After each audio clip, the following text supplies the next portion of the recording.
Hey everyone, and welcome to episode 2 of Malik Reviews. This episode we will be taking a look at the fan series Dragon Ball Absalon, the popular series of YouTube videos by Melivelli. This review will only cover the 2 currently released episodes and the teasers that have been released as well. If you are not familiar with the criteria for which I judge material, please visit my first video. And, as before, if you have not watched this series yet, spoiler alert. Dragon Ball Absalon is a fan-animated series created by Melvin Dompig, aka Melivelli, and produced by his in-house studio, Max Gene. The first episode was released on YouTube on November 30th, 2012, with a second episode released a little less than a year later, on July 13th, 2013. The second episode was later remastered and re-released later that month. Dragon Ball Absalon is set 12 years after Dragon Ball GT, after Son Goku left with Shenron at GT's conclusion. Vegeta, Earth's strongest warrior, and the other warriors of Earth, whom are called the Z Warriors or Z Fighters in the series, vow to continue training after Goku's departure in order to safeguard the Earth. Vegeta, however, leaves the planet in search of new challenges and power. Then, on a dark, cloudy, storming night, Dende spots 3 Saiyan pods heading for Earth, and declares that they are not prepared for this and that they need Goku. Across the planet, the warriors of Earth sense the coming threat and prepare for battle. Meanwhile, the new visitors on Earth, named Razzle, Sizzle, and their leader Cyborg, survey their new surroundings. These beings have technology that allows them to not only pinpoint the blood purity of the Saiyans on the planet, but how many are on the planet and their maximum potential. Sizzle is asked about some coordinates, which by the heads-up display regards Broly, and Razzle is commanded to prepare a gate and ready the half-breed Saiyans for capture. Shortly thereafter, as Razzle prepares a transmitter that will open the gate, he is confronted by Goten and Trunks. After a stare-down, Razzle unleashes an attack that decimates the vicinity, before activating a second transmitter, opening a huge transdimensional gateway. The episode ends with 3 never-before-seen Saiyans, one of whom is a Super Saiyan 4, and another who becomes a Super Saiyan, dropping from the gate into the area. Oh, and future Trunks showed up as well. The second episode picks up on Sizzle, who is off on a frozen area of Earth. Using the coordinates, he finds a buried space pod and hair belonging to its former occupant, the legendary Super Saiyan Broly. He is soon set upon by Oob, who is calling himself Majoob, and they begin to battle. Elsewhere, Goten and Trunks play rock, paper, scissors to determine who will fight Purika, one of the 3 Saiyans who dropped from the gate. As Trunks and future Trunks chase after Razzle, Goten battles Purika, even going Super Saiyan 2 and clearly outclassing his opponent. One giant fiery Kamehameha later, Purika is badly injured and his commanding officer orders him to stand down. As the officer trades barbs with Goten, Purika is enraged by Goten's cockiness. Injecting himself with a strange fluid, Purika transforms into a golden Ozaru as episode 2 ends. Teasers for future episodes show Bra, Vegeta's daughter, battling against another Saiyan from the gate, and then later being killed, a Super Saiyan 4 Gohan transforming into his quote-unquote mystic level 2 state, Super Buu somehow being pulled out of Oob, and Pan becoming a Super Saiyan.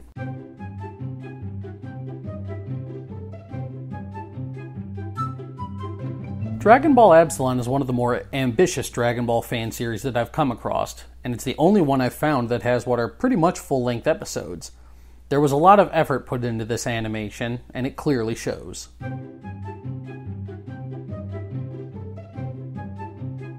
The character that seems to garner the most hate from what I've read is actually the most Dragon Ball-esque villain in the series. For me, Razzle is legitimately entertaining and was one of the main reasons I watched episode 1 of Dragon Ball Absalon as often as I did. He was fun to watch. He had a unique look, he was quirky, and he's exactly the opposite of what most fan villains are like. He was small and fragile looking, but deadly in reality, and for that, I give Melivelli kudos.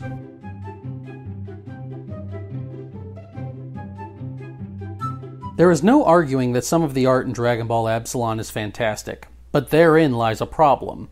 It looks good, but it doesn't feel like Dragon Ball. The backgrounds, the atmosphere, even some of the outfits don't give me that Dragon Ball vibe. Visually, it feels as though this series owes more to Street Fighter and Naruto than Dragon Ball. Dragon Ball is bright and upbeat. Absalon is dark and broody. It doesn't capture the spirit of the source material for me in that regard.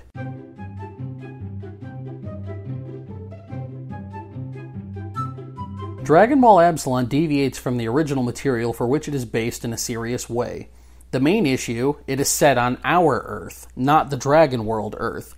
This is a huge issue that takes me right out of the Dragon Ball mindset when I'm watching, and again makes me think that I'm watching Street Fighter. I cannot get past seeing Suriname, South America, France, and the Himalayas in there. Where's West City, East City, Satan City, Orange Star High? The only Dragon Ball landmark scene is Kami's Lookout. This was a huge no-no in my book.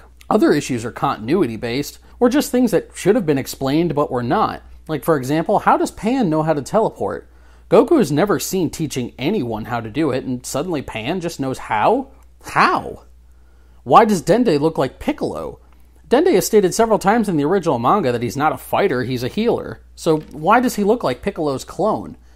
Why do Goten and Trunks look like they've spent these last 12 years in the wilderness training? I mean, from what I remember, both Goten and Trunks were slackers who trained little to not at all towards the end of Z and into GT because they didn't feel like fighting all the time. It didn't make any sense. Why did Vegeta leave Earth after being named its protector by Goku? He's now the strongest on the planet, but he just says screw it and abandons the planet for 12 years? Why? Why is Broly's space pod in a frozen wilderness like Antarctica or something?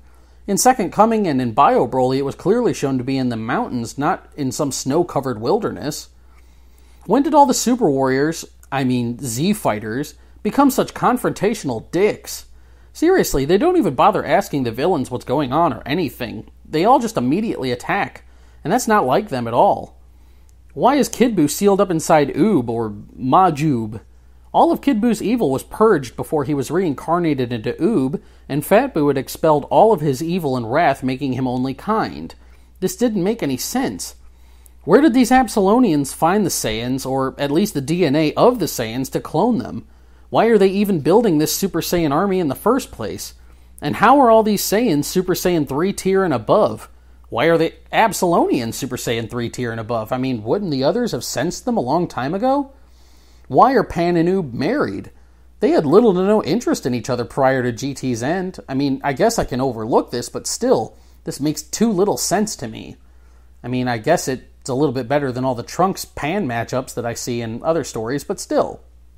And lastly, why does every character in Dragon Ball Absalon wear these bling earrings?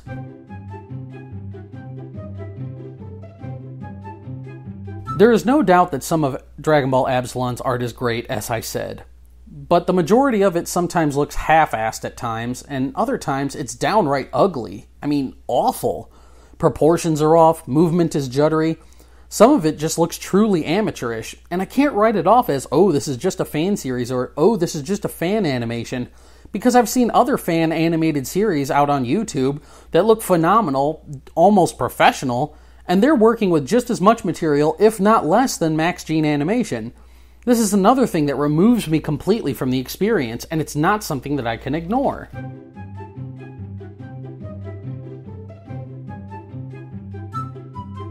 The Warriors of Earth don't act like they should. The closest I saw in how they should be acting is when we first see Oob and then the rock, paper, scissors moment with Goten and Trunks. When we first see Oob, he's happy and upbeat, but after that it all goes downhill. The tone of everyone is shifted into an ultra-serious, gritty take on the characters to the point where they don't feel like their original interpretations. They all act like humorless assholes, to be frank. Also, when did their demeanor shift to attack first, ask questions later? With the exception of when Goten and Trunks first see Razzle, every single one of the good guys threw the first blow. And that's not like them at all. Sizzle even says that he didn't want to attack or destroy the Earth, yet Oob attacked him regardless. Other misrepresentations are visual-based. For example, Pan looks more like 18 than Pan. When did she get her eyes to change shape? Why does Gohan look like he's from the Buu Saga? Why does Krillin look like he does in Dragon Ball Multiverse, like he gave up on his family life to be a fighter again? Why do Oob's kids, especially this one, look like Naruto characters? Seriously, that is Sasuke Uchiha. You cannot tell me it is not Sasuke Uchiha. Why does Gohan have a tail again? How does Gohan have a tail again? Why does Vegeta have a tail again? For my taste, there are just too many misrepresentations to list.